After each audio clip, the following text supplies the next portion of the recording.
I'm Matt from the Pickleball Clinic. I'm Christina, also known as Pickleball on Ice. And today we're going to teach you how to hit an Erne. Everyone knows the rule about the kitchen. You can't hit a volley if you're on or over the kitchen line.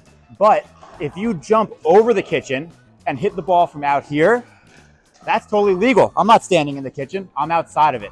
So that's what an Erne is. Yeah. Backhand Erne. It looks something like this. This is a crazy offensive shot. If you hit an Erne, it does a couple amazing things for you. One, it's almost guaranteed that your opponent's not going to get it back because that's how offensive it is.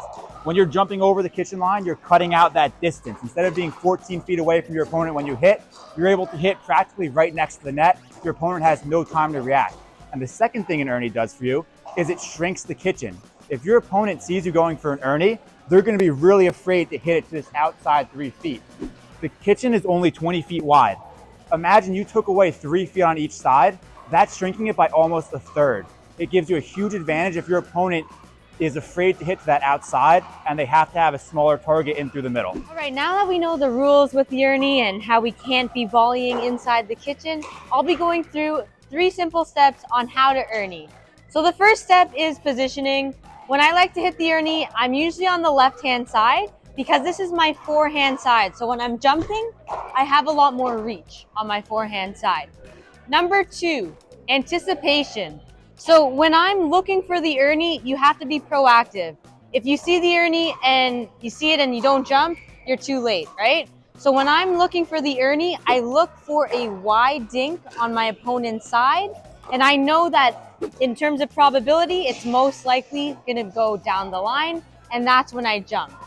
All right, and number 3 is the footwork.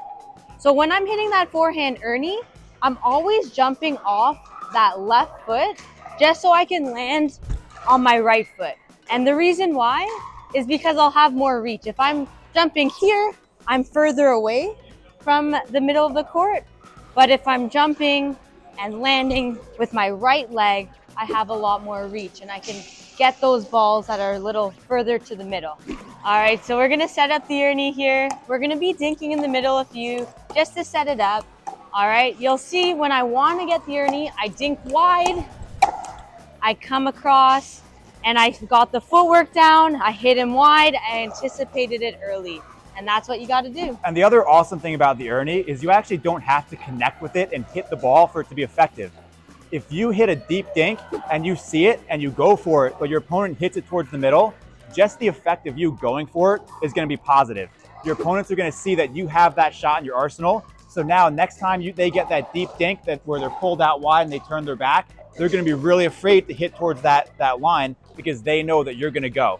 So that shrinks the margin for error that they have. If you can't go down the line, you have to hit the harder shot cross court to get it away. Here's what we mean.